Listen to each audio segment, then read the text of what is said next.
Welcome to Out of the Blank.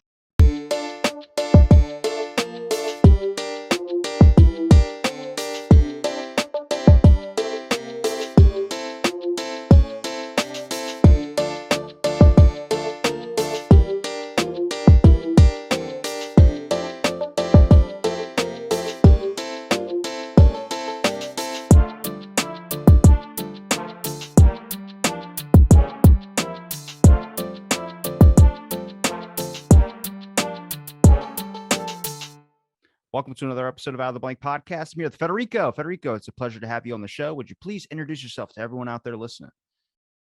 Hey, it's a pleasure to be here, Robbie. Thanks for the invite. I'm Federico Alvarez, and I'm a game studies scholar. Like, that's the label that could be better applied to me. I study video games and games in general. More specifically, I'm interested in time perception in video games. So the temporal aesthetics of games, but I do a mix of cognitive science, psychology, philosophy of mind with the formal analysis of games. So mixing a little bit of humanities and natural sciences there. And well, yeah, that's basically a summary of what I do. I can go a little bit more into detail into the projects that I've worked on so far. But well, with the temporal experience when it comes to video games, I've talked to Michael Flattery about temporal experience, especially when it comes to like incarceration. But with video games, we all know that time is not passing differently. It's still passing the same, but it's the way that we're, I guess, being cognitive of time. Like, it just seems like when you slip into a video game, it just goes way, way quicker. I'll be playing World of Warcraft, what I feel like is only 2 hours. Next thing you know, it's been 2 days and I haven't eaten and I'm hungry. So I just get into this aspect. What is that? Is that just because we're having so much fun that we're just losing track of time? Or is it just something that's being altered? Because I think this is a bigger question now, because with virtual reality becoming such a huge impact now, at least it's becoming more accessible to the common public. Before, it was like rare that people would have an actual headset, but now I see videos all the time of people walking into walls because they're so immersed into virtual reality, where I wonder, is this going to be something that's going to be beneficial? Is it going to be kind of scary, maybe negative? well, yeah, that's a lot there. But to go to the temporal aspect, and this is connected also to the benefits and possible harms, I guess, of VR and video games. The temporal aspect. Yeah, one of the main aspects of our time perception is that we perceive the passage of time, basically, right? Not only that we see things changing and moving and whatever, that gives us an idea of the passage of time, but we have a feeling for the how slow or fast the time is passing. It's like a sense we have. It's hard to explain. It's like an intuition, right? So if you've seen a very good movie, the 2 hours of the movie may seem like they go in by in a flash. But if it's a very boring movie, you may feel like time is dragging and are looking at your watch all the time. When is this going to end? You know, if you're watching it on Netflix, you may just fast forward a little bit till you find an interesting part, because time already becomes a part of your. I mean, you start paying attention to time when you're bored, but when you're not, when you're having fun, when you're engaged in activity, you stop paying attention to time, and that's one of the things that makes time seem to pass faster. As you said, physical time is not accelerating or decelerating. It's purely psychological time. It's just a subjective feeling of the passage of time that is really malleable and can change. And it's very dependent on what we're doing, on the situation we're immersed in. And video games are particularly good at making time fly. And when I say I'm researching time perception in video games, that's the first association I think a lot of people do. Oh yeah, when you play video games, time passes by really fast. And that is true. I mean, for most people, there was a survey in 2007. I think the first author was Wolf, and 99% of respondents said that time passed faster while playing games. And this is attributable mostly to a state called flow, I would say. And it has to do with this idea of not paying attention to time. And when we're in a flow state, the flow state, and the name of this flow state was coined by psychologist Mihai Csikszentmihalyi, and he was the first one to systematically study this state of flow. And you can experience flow in, I don't know, while dancing, when playing soccer, while even while working, if you enjoy your work and are absorbed by it. And anyway, there are myriad activities which can lead to flow, but video games are particularly good at that. And when you're in flow, you're very concentrated in the activity. You have a feeling of control, and your goals are clear. And then subjectively, the passage of time speeds up, or you lose track of time, and you lose the sense of self in a way. That you stop thinking about yourself. You're not thinking about your life narrative or what you're going to do next, or you're just so focused on the task that you forget yourself and time. And then for that reason, since you haven't paid attention to time, then when you suddenly pay attention to time again, it seems like maybe a few hours have gone by in like what feels like minutes. And there are flow is a very positive experience, I think, in generally speaking. It's something that we seek, and it's pleasurable. It's fun to be in flow, and we seek it constantly, right? It's I think it's one of the secrets also to living a good life, to seek activities, hobbies, whatever your job, that give you flow, that will give you pleasure, and these are activities that usually give you like a sense of also like control and agency, which are good senses, like it's good to have in life. And going then to the mental health problem, for example, we've just gone and are still like in the what hopefully is the end of a pandemic, a worldwide pandemic, which because of this pandemic, we spent a lot of time at home, logged in, without being able to go out, or going out very like briefly, or meeting very few people, if at all, meeting people. So people experience a lot of loneliness, and also maybe a feeling of anxiety, and a feeling of we're lacking control in life.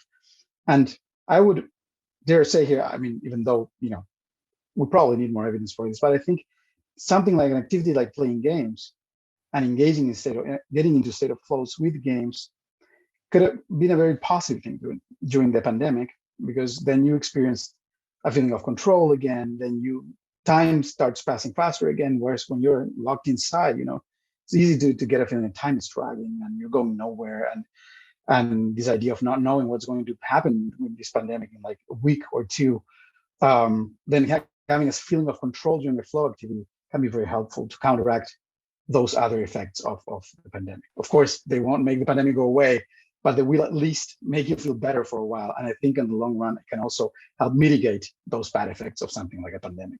Just to give you an example of a positive effect that a video game and flow can have in mental health. Well, are you seeing like a rise and increase in focus towards maybe type of virtual reality or other types of time passing activities, especially if there is a possible another situation like a pandemic, or I'm not even saying as bad as a pandemic, just a spot where you can't leave your house for an extended period of time? Because we can talk about the positives. I think the positives in virtual reality is amazing. I just don't know if people are really ready for it. Like, I hate to be that pessimist type, but people have like this weird thing where they can get addicted to things so quickly.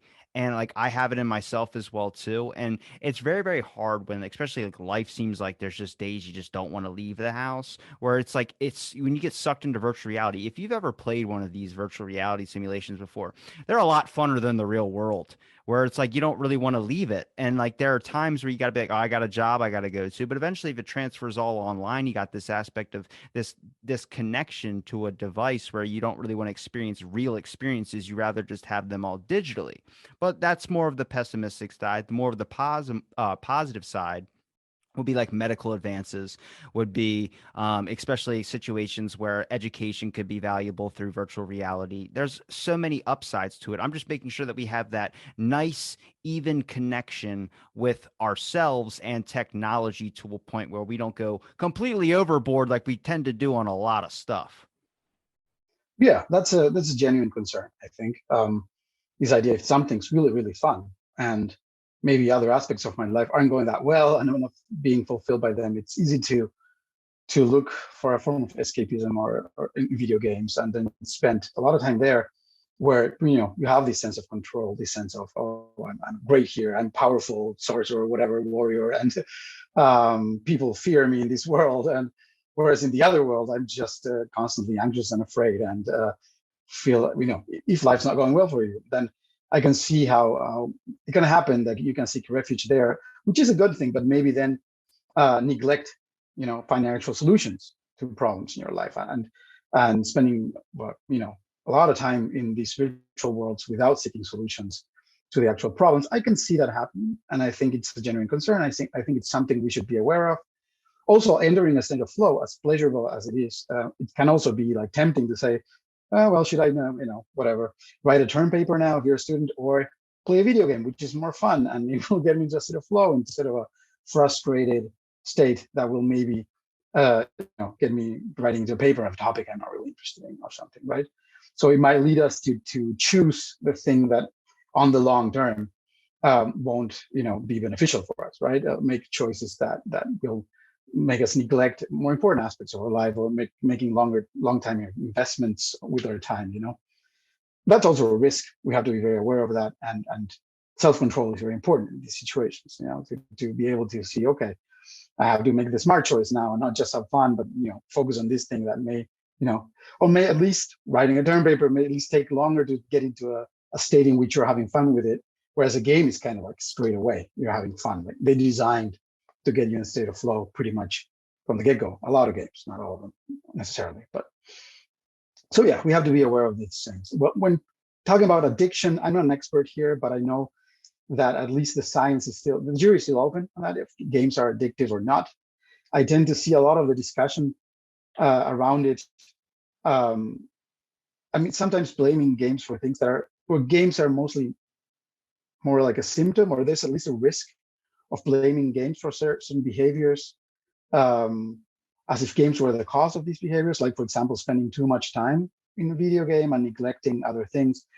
Whereas it may be the case that video games, or this behavior of playing a lot of video games, may be more of a symptom of other problems, right? Because you're seeking in games something you don't have in your life. So you have to solve the problems in your life, and then maybe you won't play as much, right? Because you won't be seeking in games something that you already have in life. And there's, I think, a tendency sometimes to blame the game for, it's because the game is so addictive that people are playing so much. Maybe it's not, so that will lead maybe to the conclusion of, well, if we take video games away from this person, problem solved. The addictive thing is, out of their lives. But not really, because the problems in life are still there. So this was maybe the only thing that was giving joy to this person in their life. You just took it away because you deemed it as addictive, and I think that's the risk we run by being too quick at labeling games as addictive, while we may be seeing more like symptoms of other problems that related to video games. Like, this is anecdotal, but I read once in a newspaper the case of a girl, just to illustrate my point. I think it was in the Netherlands, and his father was worried because he was skipping class, staying home, playing a lot of Switch, whatever. I think it was Animal Crossing or something.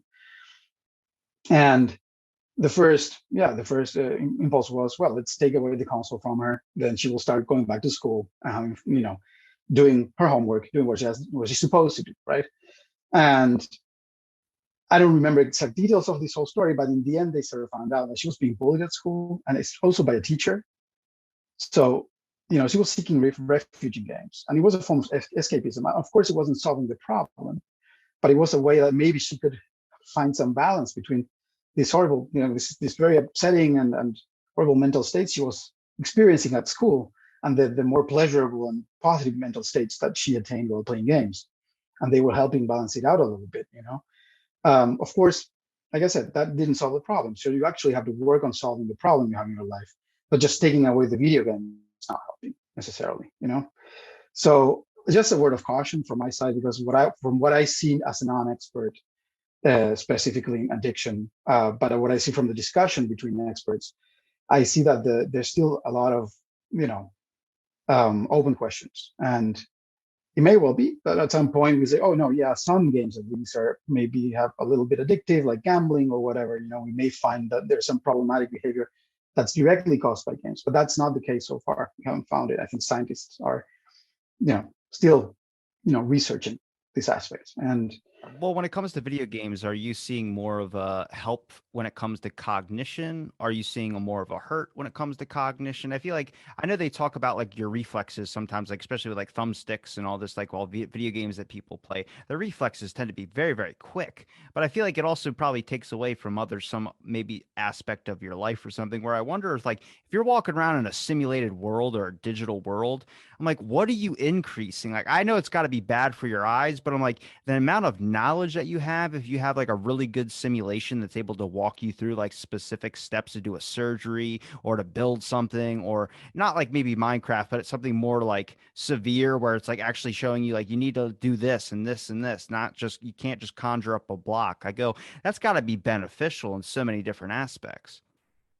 I think there are benefits associated to playing games. I mean, there are some scientists I couldn't, exactly tell you with all the details what the benefits of playing games is, and this is also still being researched. But cognitive benefits have been found, like in increases in intelligence. I think there was a recent study that came out that showed that. I don't remember exactly which games were part of the study, but also emotional benefits connected to video games. Like they could also enhance self-control in a way. We were working on my last project that I was a postdoc in, called Virtual Times. It was a project funded by the EU, but it's still ongoing, one more year. But I was engaged for the first three, and my job was to see how or research how virtual reality environments affect and video games affect time perception in healthy participants. But we were working with the hypothesis that entering states of flow regularly may help mitigate some symptoms of depression. What? Because flow states are basically, in many ways, the opposite of a depression. When it comes to mental states in depression, like depressed patients report typically that time doesn't pass, they're stuck in time, that they don't have control over their lives, and they think a lot about themselves in a very negative light. It's called rumination, right? So spending a lot of time, lost in thoughts about yourself, but very negative thoughts. And a state of flow does away with all this. Time passes by really quickly, and you lose the sense of self. You start this narrative self goes away. This self that is about your own story and your past and where you're going, and the experiential self, or the experience, is still there. Of course, you still experience it as a subject, what you're doing, but this narrative self goes away. And this is hypothetical. There is some evidence that points in this direction, but it's still being researched, and also by the teams in this project. But that experiencing flow states regularly may help ameliorate these symptoms, and in combination with therapy, of course, they could be helpful. And we were working, and the team is still the teams plural still working on developing a VR application for the treatment and diagnosis of depression and other psychopathologies as well. So there's a lot of potential in there as well. But I also think when I'm asked about the benefits of video games, it's like, play in general is very beneficial, right? Whether we're doing it like outside with friends or in a virtual world, it builds social bonds. It helps us also develop our social skills as children, especially. And, it helps you negotiate with other players, and it teaches you about rules and what happens if you break them, and you get caught while doing that and whatnot. And it also helps you solve problems, and you put a lot of skills to use while you're playing in general. So I'm playing video games are no exception. I think any activity also that gives us pleasure and that it helps us bond with other people, with communities, with friendships, is in itself positive. It already gives us has a lot of value in life. And it doesn't have to be the non plus ultra, like video games will give you everything. Of course not. It's an entertainment medium mostly. And it will give you entertainment. It will give you fun. It will give you good time with friends, good times alone, whatever. But and that's already good enough, I think, as long as we don't overdo it. Well, if we go back to the depression aspect of things, do you think it's just the way that we're learning how to measure depression, for instance? Like it seems like you could probably look up 1 billion articles that'll show that video games cause depression, but I think that's a wrong saying of doing that, only because people think that you get too invested into it and it decreases your happiness. I go, well, it doesn't decrease their happiness. It just takes them away from their depression. For instance, if someone's playing video games and they're having a really good time, then they go back. Well, now you've just taken out the one thing that's helping them. Like you're not fixing the depression. You're just bringing that. Now it's just going to come back. They're going to pay attention to it again. They're going to be aware of their depression again. So you're not curing the depression, but you're giving them an escape. You're giving them a time with video games to be able to go out of that. But the way that we measured it, at least in the beginning when I was a kid, was like video games are causing depression or video games are causing violence. It's like, I don't think that's true. I think it's just the escape's gone. So now you have the problem still there. So if we find ways that maybe, especially now, we have the rising increase in mental health issues and the amount of depression that's going up, especially in younger generations. Now, if we can incorporate what we would call like virtual times, but just moments in your life where maybe in class or some things you can play a quick. I mean, how many people have games on their phone? It's not that hard. You have easy access to a game. But also, it's just like back in the day, people say, well, go out and play like a sport or something. It's like, well, you can't have that ease of access as you would with a video game. Back when you used to be like, oh, Saturday, I'm going to go play football with the boys. Well, then it rains on Saturday. Now you can't play football. And now you're back to your depression slump that you can't get out of. Well, Saturday, I'm going to go play COD with the boys. It's in your house. You bought the system, you have access to it. Then it extends even farther. We get into an aspect of watching people play video games. I have no freaking clue why that's so entertaining, but it is. It makes time just slip away. Next thing I know, it's like 6 hours in. I just watched a guy stream on Fortnite for like forever. It's just like there's something about it where I don't know if it's all the effects that are going on, all the graphics, all the explosions, all the scenery, all these different things that you just get lost in. And it is an essential escape. I think it might be a cure for depression, but I also want to make sure that if we're using this as a way to help out with depression, we don't let it be like how a pill is, where you just give somebody a pill and let them like get used to it. I think it could be a beneficial tool to help people curb their depression in their every single day life. But I think it's about that access to entertainment, that access to joy. The reason why video games are so attractive is because it's a fountain of joy. Because maybe it's better than your life is. I have no clue for some people. Some people don't like video games, but it's so easily accessed as well too, where I think we can use it in a more beneficial way too, which is just structure a way to be able to help someone actually come over with some mental health problems or some depression issues, such as like a video game type simulation that helps, I don't know, maybe we could Zoom calls, for instance. This is beneficial to me. This is like a video game. I'm in a video game right now. It's going to be on YouTube or whatever, but it's like it's a video game to me because right now it's like how doctors have Zoom meetings with patients. You're still getting that interaction, but it's through a screen. Now, we don't necessarily need every single thing like that onto a screen, but we can use it and incorporate it in little tiny segments into our life to actually improve or increase some areas where we might have a diminished capacity. Yeah, no, absolutely. I mean, I don't know about these claims about games cause depression. I don't know how evidence-based they are, honestly. Play Resident Evil for 4 days straight. You'll be depressed. But yeah, but I mean, we also see like in this mental health and video games sort of debate a little bit of the signs of a moral panic, and we've seen it with violence before. You mentioned it, great scholars to follow on this, and especially, I mean, about violence and video games, but also mental health in video games, as Chris Ferguson, for example, Patrick Markey, or Andrew Shibilsky. They're doing great stuff. And Amy Orban, if I'm not mistaken. And you saw that, we saw that like in the 90s, especially. I think it started like in the 70s with Death Race, people already,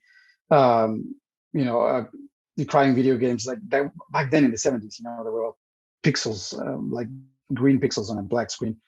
And Death Race was already kind of scandalous because it was a game where you raced and killed other racers.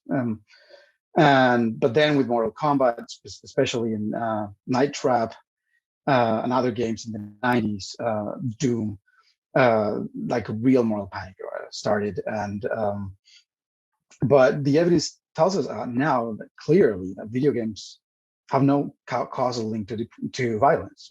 It does not lead to violence. On the contrary, we tend to see the opposite correlation. When a game like GTA 5 came out, violence decreased because people were busy playing video games, didn't have time to commit acts of violence. And but also we see like correlations, like places where the most video games are played, countries like the Netherlands, South Korea, Japan, are some of the least violent countries in the world. And so you should expect the opposite correlation, right? If video games are causing violence, then the more video games are played in the country, the more violence you see, and that's the opposite. And it's the so there's a lot of evidence on that, and like usually, and also like mass shooters, for example, tend to play fewer video games than the average person. Well, but yeah, Chris Ferguson and Patrick Markey have published a book on this, and they're the experts, and called Moral Combat, and I think now with addiction and mental health connected to video games, we may be also experiencing or going through some sort of moral panic. Video games still being the scapegoat for the ills of society, as one of the newest media in our media landscape. Previously it was comics books, it was rock and roll, it was Dungeons and Dragons. There's always a culprit that people like to point to without having much evidence, and I think video games are still in that position, socially speaking.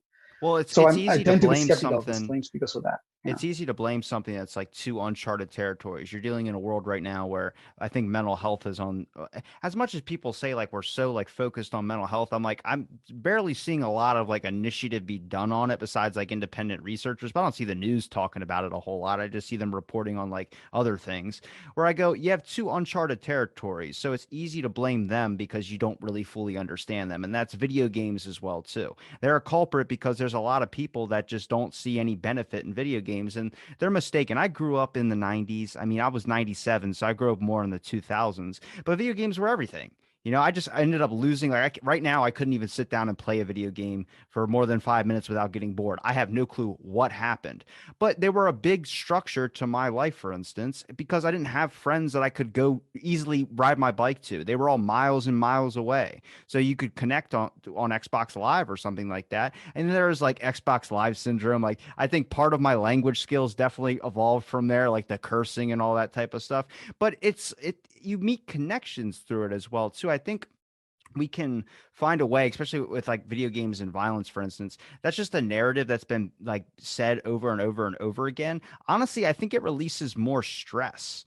To be 100% honest, like if you're playing a game, it doesn't mean if you do something in a game, you're going to do it in your actual life. You actually might be less likely to do that type of thing. People play a boxing video game. How many times before that was a video game, they would be like, I'm going to actually go start a fight or something like that. Like you got to look at like this aspect of like people need to vent. We all know people do. We all know that there's like anger issues, there's depression, there's all these types of things. You have a tool right in front of you that could easily be accessed to do so. And it'll be even better to help people conquer fears too. Virtual reality to get people out of like their fear of heights, get them out of their fear of, I don't know, something scary. I mean, you have this aspect that you could use in such a super beneficial way, but we see, I mean, I don't know how many of the common video games are doing that now. Like I don't really see any good direction with Call of Duty besides it's just fun. I mean, it makes time go by pretty quick, but that like if we could turn it to like I don't know, like there's like simulators out there. Like Farming Simulator is boring. But I mean, eventually it'll become fun, depending on I know friends that play that all day long. And it's like, what are you learning from that? And you start realizing it's a very complex game where you have to remember a lot and it's training your memory.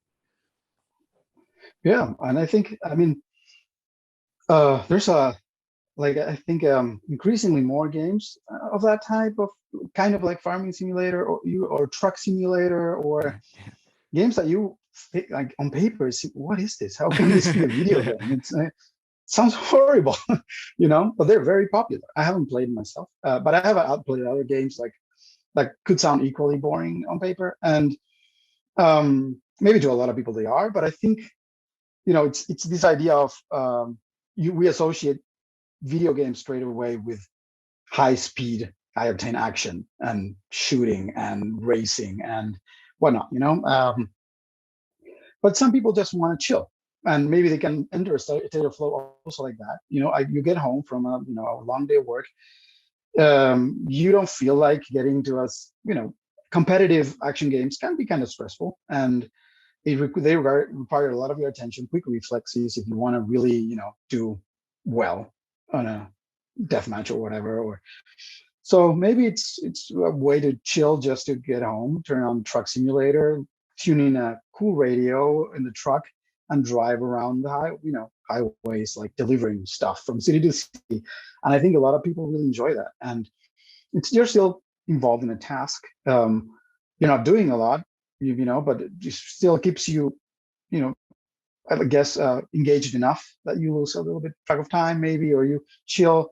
Maybe it's also, this is an idea, also a concept that's I've seen only recently be studied, especially with relation to time perception, which is my area of expertise. But this idea of idleness. Um, Usually we think of pleasurable states, or pleasurable states where times goes by fast, and we don't think about it. I don't know, but there's some evidence now that there's also a possible combination of a mental state where you are actually aware of time, and but it passes by, and it passes by kind of slowly, but it's still a pleasurable state. And this is this idea of idleness, of being like, sitting around, not doing much, contemplating landscape, whatever, and but not being necessarily bored, or having a bad time. You're just there, idle, enjoying whatever your time of not doing anything. And that's probably a thing that we're lacking more and more in our society, I think, because we have so many ways to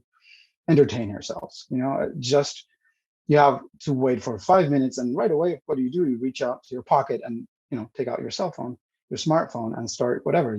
Go into social media, play a game, chat with someone, which is great that we have that option. But or if you're home, you can just watch Netflix, play a video game, or whatnot. The options are infinite. I don't have to mention them. We all know them, of course. And we, I guess, increasingly lack these moments where there's nothing to do really other than stare at a wall. And maybe that's making us, I'm just speculating, but maybe that makes us also a bit more impatient and more easily bored, because we don't train this capacity to just be there. Do you think people have an unrealistic expectation of time?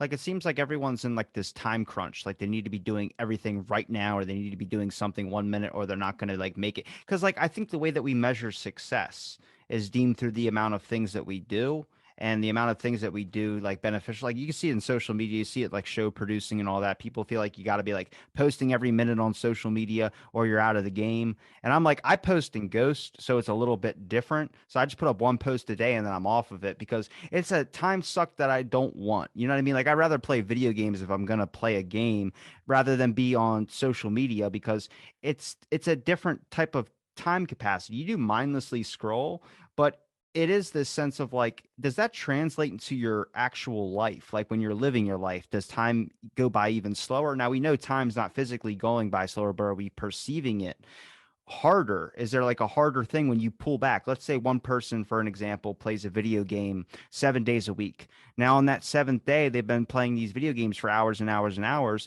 and they got to go to work. They're going to be at work like bored out of their freaking mind because they just had a full week of having fun on video games. So it's like, are you seeing a time translation? Like, are you seeing when they go into the system to when they come out? Are they happier? Are they sadder? What is it? I mean, I don't know. It's I guess it's also on a by case basis. What you would have to see what's going on. But I do think that there's what you were saying at first, like this notion that we have time is a resource, it's limited. We only have so much time on this earth, and there's this idea that you have to be productive. You have to be really, use that resource time in a productive way, and we kind of lose, track of the idea of like we also need time to just chill and relax. It's also, and I think that's maybe we're seeing, I think this might be just my experience, but I have a sense that there's an increasing interest in mindfulness practices and meditation in our culture, in Western cultures, at least. Eastern cultures have had it for longer. I don't know if there's an increase there or not, but this is kind of a new thing in the West, historically speaking, but I see an increasing interest in it, an openness to it, and I think it may come from a need and a realization that we're too lost in our narrative, right? Where am I coming from? Where am I going? And what do I have to do now to get there? Whereas being mindful is just being, where am I now? and what's the situation, what's my experience right now. It doesn't matter if I'm looking at, a nice landscape or at the wall in my room. It's just being mindful of that, and my breathing, of my body, the sensations in my body, and just being in the now without thinking of how this now is going to impact the, tomorrow or the future, whatever. um it's just being present. And I think that's a very important thing in life, to have moments of that, when you really focus on your experience and try to be in the now, um and stop always thinking in terms of this narrative that you're driving somewhere, which is, of course, necessary. We all need to, have a purpose, and it's important to have it, and to have a feeling that, okay, what I'm doing is, contributing something to society, to my life, to my family, to something. But we've lost maybe balance at some point, culturally, socially speaking, and we're trying to regain that, I guess, through inserting this mindfulness practice in Western culture, I Well, think. well, has your perception of time changed from when you started researching to where you're at now? Like, 'cause if you would have asked me, like, before I started actually talking to people who studied like temporal experiences and just time in general, I would have told you time was this thing that you can't see, like space matter or something that's like this thing we're gonna find one day and we're gonna be able to time travel on it, like riding a stallion. But now the way I consider time is like, I think time is in the basis of your values. Like some people like will do this. I'll do the same task as you. You might be like, that was a waste of my time. But for me, it was like, that was the best time ever. And it's just because what I value is this thing that we did, and you value something maybe differently. Now, we could say values. I'm not talking about family values or any of that. I'm talking specifically about a goal that we find interesting or what brings us happiness, for instance. We're probably have different definitions of fun. I like staring at paint and watching it dry sometimes. That's fun. But to you, that sounds like I could be doing something else. That's always what I hear when I ask somebody, like, what'd you do over the weekend? Oh, not really much of anything. It's like, well, what did you do? Well, I went to amusement park, I went to Disney World. It's like, that sounds fun. It's like, yeah, I mean, I got dragged to it. It's like, okay, well, your definition of fun is different than mine. So that means you probably time for you went so slow. But if that was me in that position, it would have been fast. It would have been over in a split second because I would have been experiencing this amazing thing that I enjoy. And I started to realize maybe time is necessarily in the things that we value. The way that time, for me, at least what I've learned to understand, was that if we're doing something that's in benefit to your own success or to your goals, you see time go by quicker because you're doing something that you want to be doing. But ask somebody to do something that they're not doing or they're not wanting to do. Time is going to go by very, very slow. Not necessarily the real, actual consistency of time, but the way that they perceive it because they don't want to be doing that. It's not in their attention. It's not something that they're about. They don't have the energy or effort to put into it, which I don't know. What are your thoughts on that? Yeah, I mean, time. There's like curious thing about time. Also, it's like it's a word that we used to talk about different things. Sounds We use the cool when same you say word, you study it. but one thing that I differentiate is like physical time, right?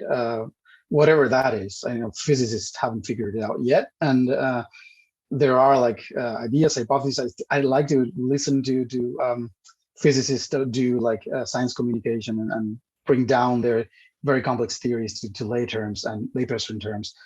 And as far as I know, yeah, there's not really, maybe time doesn't even exist per se as a thing, but it's an emergent property of the universe for that.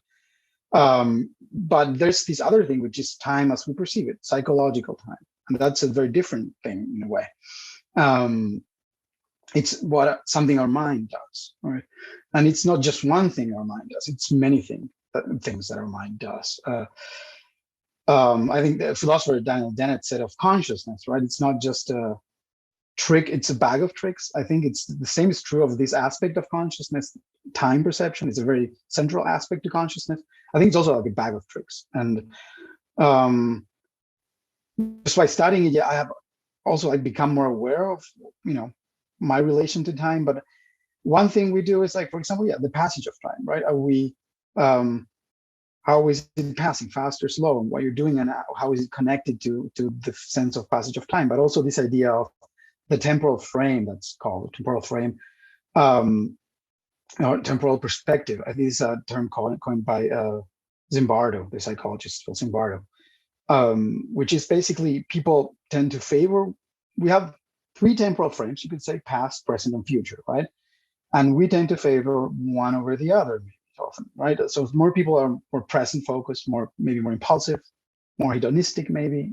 Some people are more future focused, so they will sacrifice pleasure now for a reward further ahead in the future.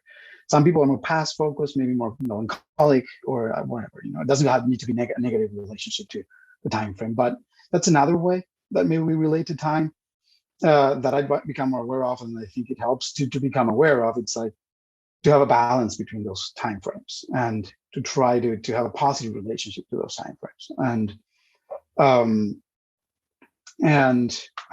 kind of losing track of what I Well, was. you mentioned meditation.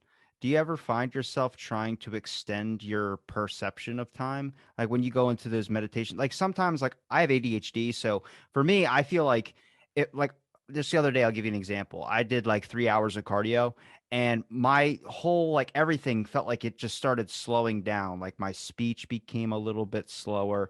The way I was hearing information was slower. And I was like, am I like am I high? It just feels like everything's slowed down. And I realized I'm so fast paced because of all the energy. I'm more like go, go, go, go, go, like ready to go.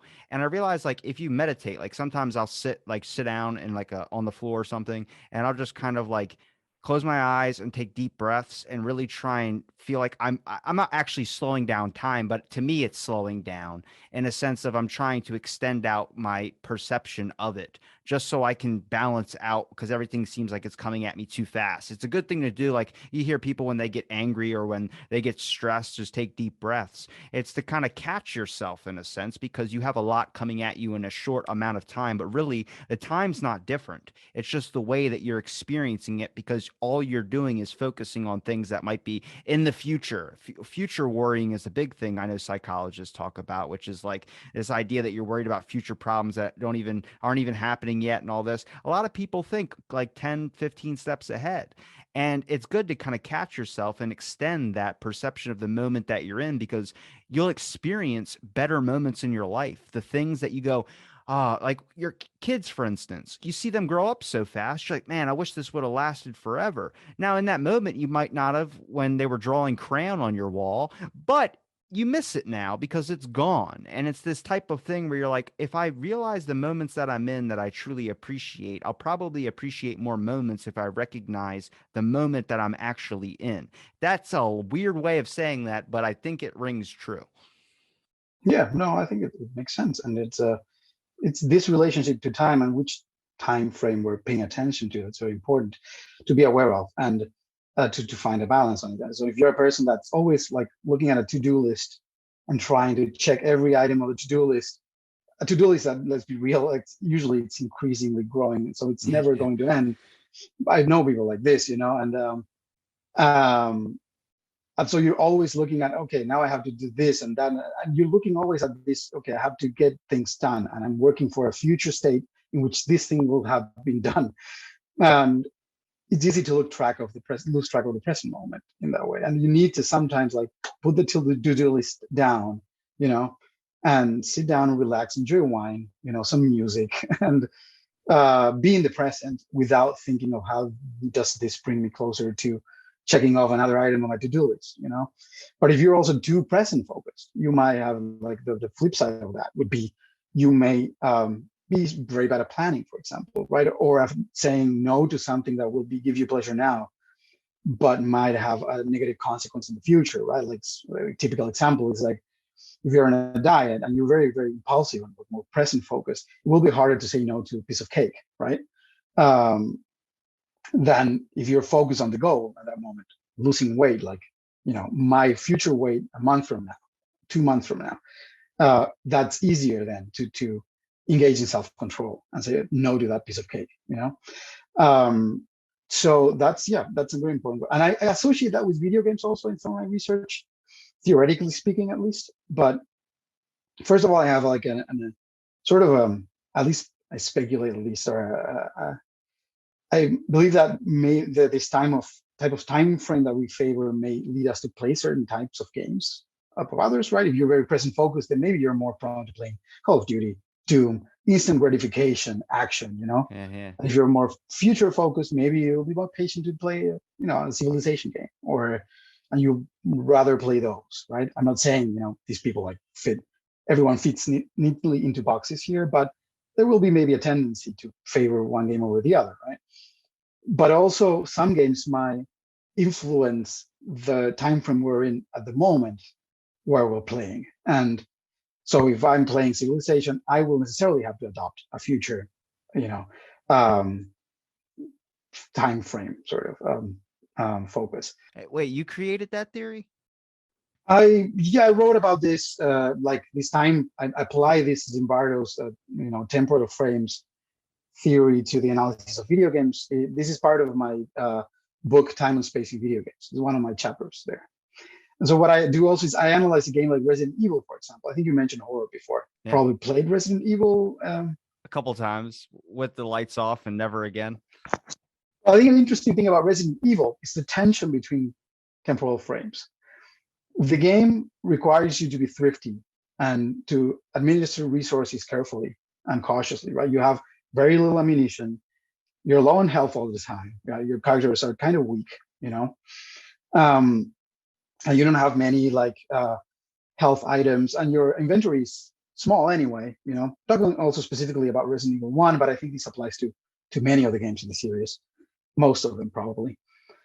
So you have to be careful with resources, but the game is putting you in a state of mind that makes you very impulsive because you're scared, right?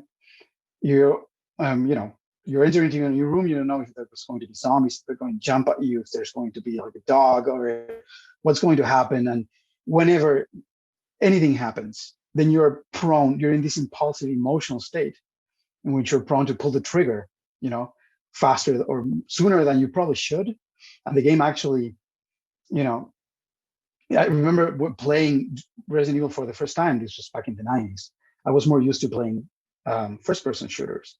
So I just went in guns blazing, and I ran out of ammo really quickly, And then I realized, okay, this is not how you play this game, You didn't just, shoot yourself through the corridors of this mansion. You sometimes just avoid the zombies, and this feeling of safety that shooting them and killing them may give you. It's probably not the best decision at the moment. So maybe just try to avoid them, even if it's riskier, and conserve this ammo for later, and use your resources in that way and play more slowly and think and strategize. But it's this tension then of the aesthetics, the visual aesthetics of the game and the story putting you in, it's a horror game. It's scaring you and putting you in an emotional, impulsive state, contrasted with this mechanics of the game that require you to be very thrifty and good with resources. So, and I think that's where the power of Resident Evil comes into play. It's this genre of survival horror that's that tension between these two temporal frames that you have to always be as a player, sort of balancing out. It seems like a weird way of how I perceived that was like that video games could also curate a personality. Like if you have a kid, for instance, like myself, I find myself, I slow down more when I play like long story games. Like I find that even like for the next week, I remember I played Assassin's Creed like every day when I was in high school and middle school for months straight, where eventually I thought I was getting actual eagle vision where you could see like enemies if you blink. Like it wasn't real, but you get so involved into it to where it's like, yeah. And then you start finding yourself like curating your personality in a sense based on the games that you play. So maybe like ask people a game, for instance, like, what's your favorite game? And they're like, I like a farming game. This person probably actually likes experiencing like hard work and boringness, I guess. I don't know. But you can, in a sense, like if you have somebody who's very, very angry and very, very aggressive, they might be attracted to Grand Theft Auto. That just might be something that they're interested in, the more fast paced kind of shooting, kind of all this type of lifestyle. Or imagine if you put them in a position on a game they wouldn't choose. Like, I want to invite you to Star Wars Lego. They play Star Wars Lego. Next thing you know, you find them being a little bit less hostile and they're having a way to be able to vent their anger out because the game is kind of a kid's game. Yeah, no, absolutely. I don't know. I mean, this is all very interesting, and it would be nice to see research on this that I don't know, right? Like personality traits and specifically also traits related to time perception and how they influence our choices when playing games, and if also like the opposite effect can be true if playing video games often can help you train how to focus on other temporal frames, or which you don't typically do. I, for example, I'm not consider myself a violent person. I rarely or never got into like fights or anything, but I do love a shooter. I do love a first person shooter with a lot of action and gore, and wonder, well, is that because I'm specifically because I don't like it, or in real life that I seek it there because it gives me a thrill or something, because I know it's fake, so I can take it there, or what is it? And well, with time, it's like kind of the same. I wonder, it's like, is it if I'm very present focused, will I tend to play more present focused games, or maybe I find the other one interesting as well because it's like, oh, this time frame, it's also cool. There are times I play Godfather where I'm like, I wish I was a mobster. Like there, when it's going good, when it goes bad, I'm like, thank God I'm not getting shoved in a pizza Yeah. oven. But yeah, there are many other ways in which time perception relates to games. So that's another one of them, for example, right? Um, so, but also like going back to something you said before, like this extension maybe of the perception of time. On one sense, you have this idea of the passage of time, and they can feel like it's going more slowly, like when you're bored, or it's going faster when you're engaged and having fun. But there's also the more functional ways in which the mind perceives time, and it's for example, the present moment, usually said to be a window of 3 seconds, right? More or less, give or take. But it's mostly like the now is a 3 second window that extends a little bit into the future, a little bit into the past, right? But that's kind of the limit, 3 seconds more or less. But we can shorten that. That's easy, And one way to do that, and some research has shown this, is, for example, you have a metronome doing like tick tack, tick tack, tick tack, and you can group those ticks, tick tacks, or ticks, basically, like saying 1 2 1 2, and that's then you're reducing basically the unit, the sensory unit of perception, right? That those two ticks are a unit, right? And it's kind of like your present moment can bind them, right? This temporal binding, so to speak, works right there because the ticks are so close to each other. But if the ticks were over 3 seconds apart, then you cannot bind them anymore as a unit, right? But if they're close enough, you can do 1 2 1 2, or 1 2 3 1 2 3, and then you have two units of three, because they're close enough. But there are practices like mindfulness that I've seen some evidence for this, especially with audition, right? That allow you to extend the duration of the present. And it's believed, I think, that experienced meditators, for example, could have a longer present, right? This moment of the present of 3 seconds could be a bigger time window for them than for the average person. This focusing on the present makes you extend also your present moment, and the way the mind works with relation to perceiving the present. But this is also still like very under research, and research is still ongoing. But I think that's possible. Once we understand time, we can make a time machine. Hopefully. That's Well, the we goal. are a time machine in a sense, right? We're always looking into the future, into the past with our minds. That's time traveling in a sense. I want a physical time machine. I can go back and meet Marilyn Monroe. That's it. Right. That's it. You That's all take you my want. Okay. take my money. Yeah, you should talk to a physicist then. I can help you there. Make me perceive it at least. Make me feel like I'm actually Right. going back in Well, time. that's yeah. I can think that's doable. Well, hey But man, yeah, that would be fascinating. Of course, I would very much like to see that, like a time machine. it's been a pleasure chatting with you, man. Is there a place where people can find you? You got any links you want to promote? Yeah, well, I have a Twitter account. It's at Fede Alvarezi. So FEDE, then Alvarez, my first surname, and then an I, which is the I of Igarzábal, my second surname. So Fede Alvarezi. I'm gonna put that in the description. Twitter handle. Yeah, it's kind of, yeah. If that's in the description, now it's better. And I have a website. It's federicoalvarez.com. That's where you can find out a little bit more about my research, my publications, and other interviews I've done, stuff like that. Those, I guess, would be the main places to go. There's also links to my books there. Well, I have one book, and then I've edited volumes with other authors on video games, and my own book is Time and Space in Video Games, and it's a mix of cognitive science and formal analysis of video games. So I mix humanities and natural sciences to sort of analyze the temporal aesthetics of video games. So for people who want to know more about my research, that's also a good place to start. You have to admit, this was a lot different than your other interviews. It was fun. Right. It was a lot of fun. This sort of conversational, more less interview, more having a chat sort of format. We got to talk about time. I'm telling you, Marilyn Monroe, we'll get there. 5 years. I'm thinking 5 years. Hey, time went by fast, so it's a good sign. Well, I'll make sure I link all your links in the description. It's been a pleasure chatting, and thanks for listening to this episode of Out of the Blind.